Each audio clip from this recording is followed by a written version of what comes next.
Nate, it's already 7. Don't tell me that you're still working. No, work is over. I'm on my way home right now. Well then, what are you doing? Where are you? If you're done working, just hurry up and get home already. I need a break from the kids, so hurry up. I'm really sorry, Tracy. I just had to stop by the computer store. But I'm in my car now and I'm headed home.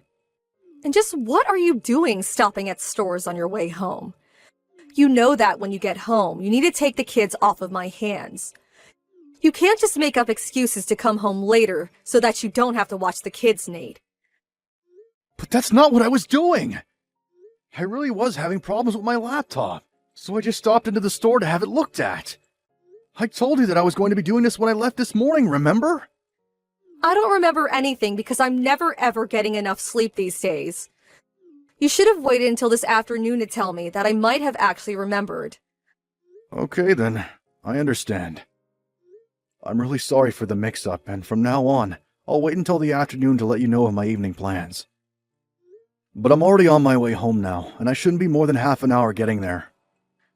Well, I'm tired and fed up for the day, so I don't feel like cooking. If you want dinner, you can make something yourself. That's fair. I'm sorry to be running so late, and I'm sorry that you're so tired. I guess I'll just stop somewhere on the way home to pick up something. Are you seriously going to make another stop on the way home just to feed yourself? I can't believe you're going to make me wait even longer here with the kids.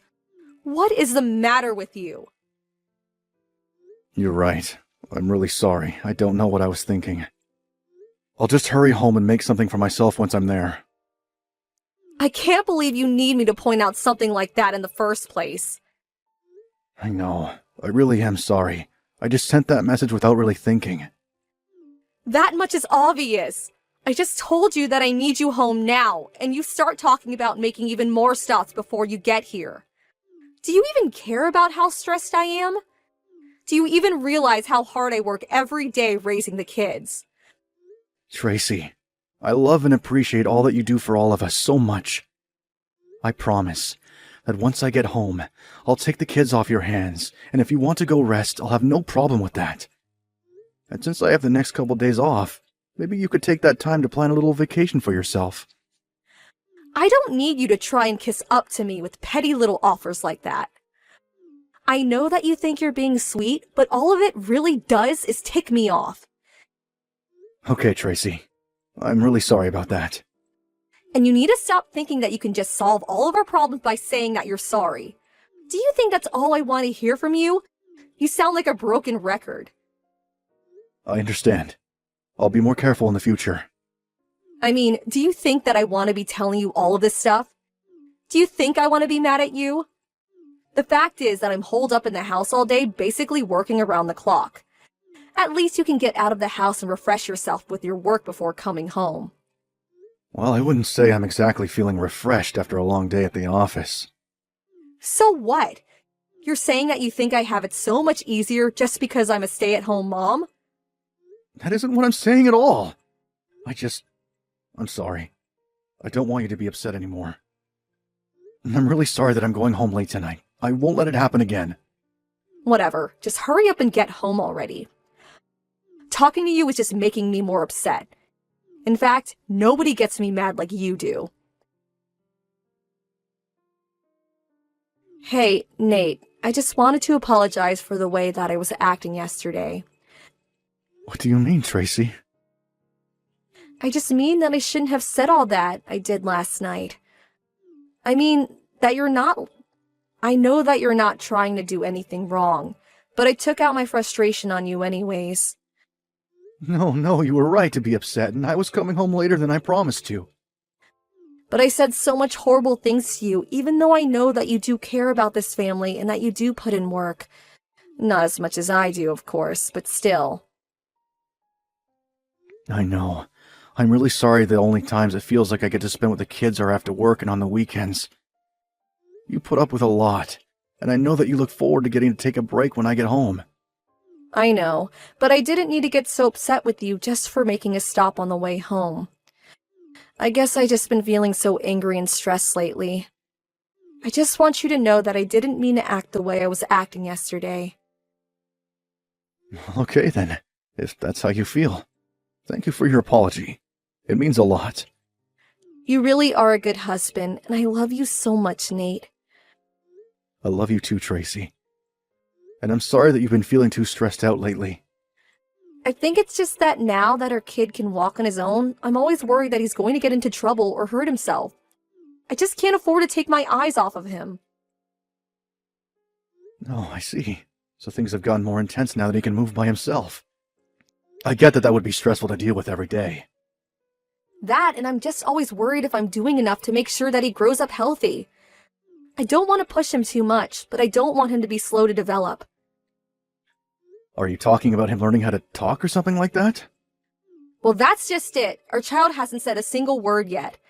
I would have thought that he at least would be able to communicate a little better by this point. I think he's going to be okay. It's just like the doctor told us. Kids develop at different rates, and that's okay. I know. But you can see why I'd still be worried about all of this, right? I understand.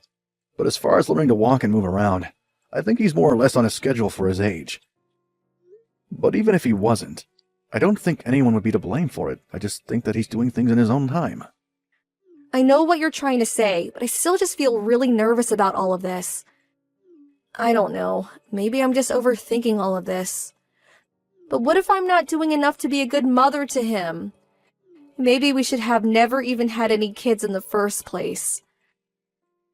Tracy, please. I know that you put your heart and soul into raising our son. You're not overthinking, but I think you just need to give these things time.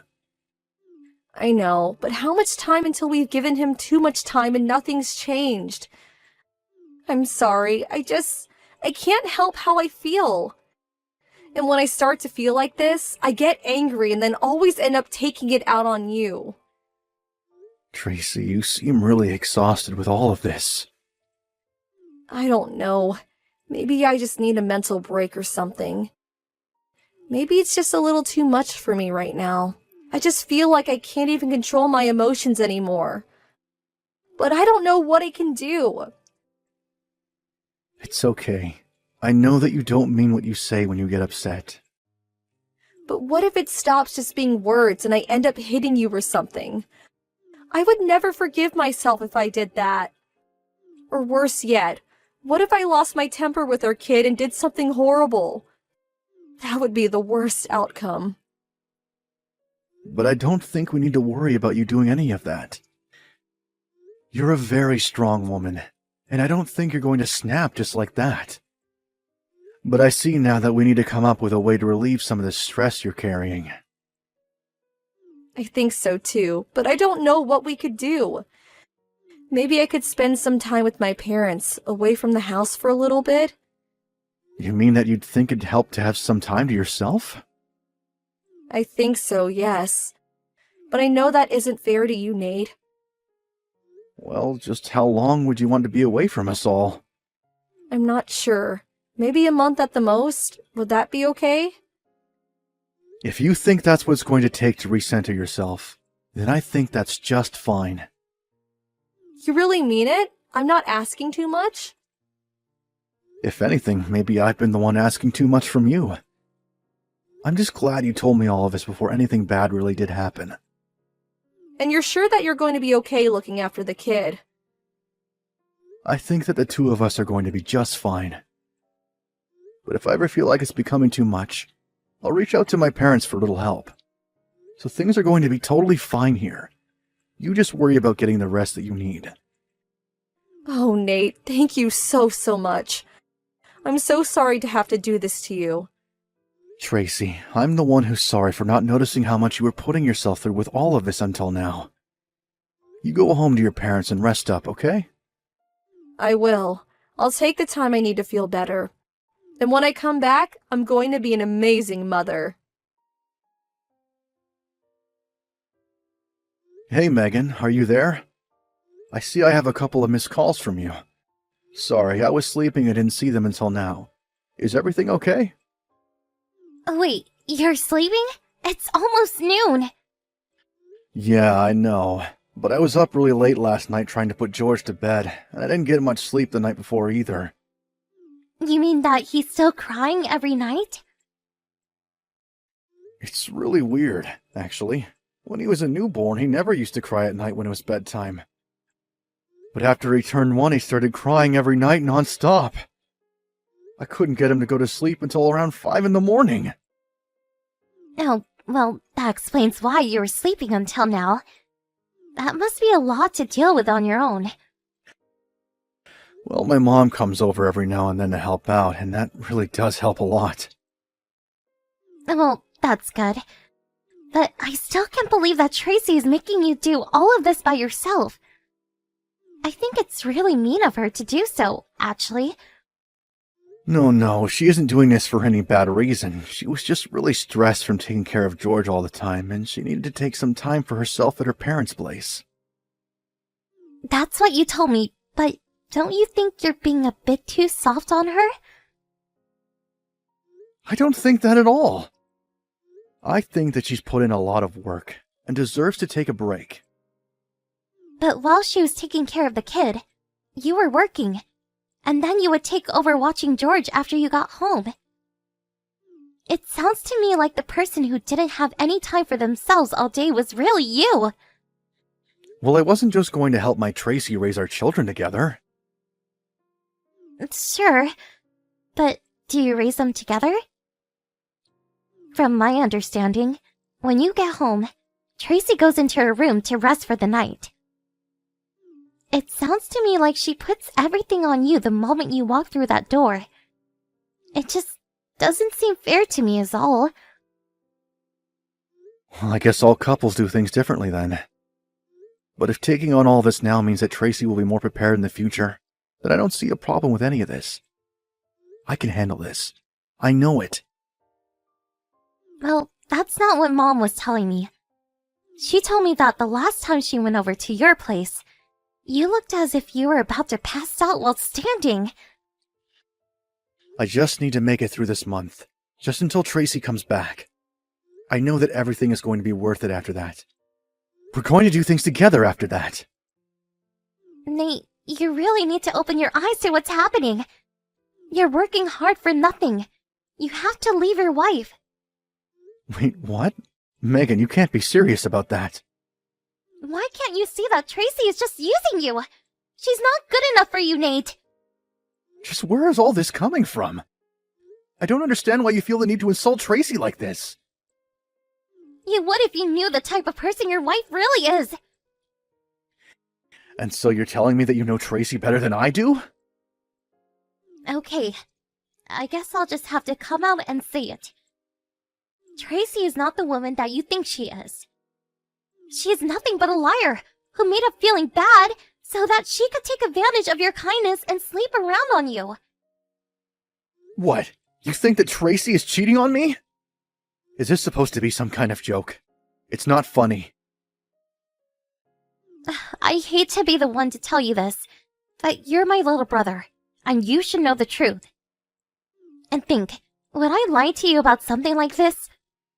Haven't I always been there for you? Well, do you have any proof for any of this? I don't have any proof, except what I heard from the cheater himself. Wait, you mean that Tracy told you she was cheating on me? I'm not talking about Tracy. I'm talking about the guy she's seeing. And that's because she happens to be cheating on you with an acquaintance of mine. I don't really know him all too well myself, but he's a friend of a friend who we met when we've all gone out together. And this guy said that he was having an affair with Tracy to you? Well, he didn't say that he was having an affair, but one night, he was telling everyone at the table about this girl he was seeing. And when we asked to see pictures of her, she looked just like Tracy. But isn't it possible it's just someone who looks a lot like her? Maybe, but he said her name was Tracy, that she was as old as Tracy, and she had gone to the same school as Tracy. So I think the chances of a coincidence at large are quite slim. I don't believe it. There's no way that she would cheat on me. It doesn't make any sense. Well, why don't you go and ask her yourself if you think I'm not telling the truth? Tracy, when are you finally going to give this a rest? Oh, Megan, what a surprise hearing from you. Why do I need to give a rest? I meant that you need to stop letting my brother raise your child while you run around cheating on him. Wait, cheating? What are you talking about, Megan? You can drop the act, Tino. I know that you're cheating on Nate with a man named Jack Brown. He happens to be an acquaintance of mine. And the last time I saw him, he was telling us all about his new girlfriend, who just so happens to share your name and face. But I don't know anyone named Jack Brown. Just give it up already. He's already shown me pictures of the two of you together. There's no point in hiding any of this anymore. Okay, wait, just please don't tell anyone about this. Especially not Nate. Are you serious? Of course I'm gonna tell my little brother about this. Well, if you keep my secret, I'll keep yours. You remember last Thanksgiving? I heard you complaining about your husband's family. You wouldn't want him finding out what you said about them, would you? The fact that you're trying to threaten me tells me all that I need to know about you. Look, just please don't tell anyone. I don't want this to turn into some big fight. You still haven't tried denying the affair ever since I mentioned seeing pictures of you and Jack. Tracy, this is Nate. I guess what Megan was trying to tell me was true after all. Wait, Nate? You're with Megan right now? You've been cheating on me this whole time, haven't you? You never went to go rest with your parents. You've just been sleeping around with your boyfriend. And to think that it's someone my sister knows too. Wait, no, Nate, you don't understand. This is all just one big mistake, but I'm really not cheating on you. I don't want to hear it, Tracy. You all but admitted it just now. Were you also cheating on me the weekends that I agreed to watch over the kids? Please, can't we just talk about this in person? Just tell me the truth. Say that you were cheating on me. Tell me that you were using me to watch the kids so you can go run around behind my back. No, Nate, I really was getting stressed out from little George. And then I guess my stress just came out in the form of me having an affair.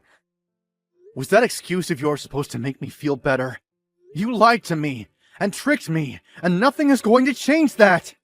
But I really am sorry. I didn't know what I was doing. And you think that I should just accept that and forgive you for everything? No. You and Jack are both going to pay for this. What's gotten into you, Nate? Normally you're so kind and sweet. I was kind and sweet when I thought I was doing what I needed to do to help my wife. But now I realize I was just being lied to and used this whole time. It isn't like that, though. I really do love you, Nate. Well, you've got a funny way of showing it. And it's not just me that you've affected. My parents have also been putting in tireless effort to help me with George. You are going to pay for this. After that, Megan and I called Tracy's parents and had them help us track her down and bring her and Jack to our parents' house for a little chat. Jack was the first to break and give us all the details of his and Tracy's affair, while Tracy could only sit there in silence. The divorce went smoothly after that, and I made sure to take complete custody of George. It's tough as a single father, but I'm glad that I have my sister and parents by my side to help.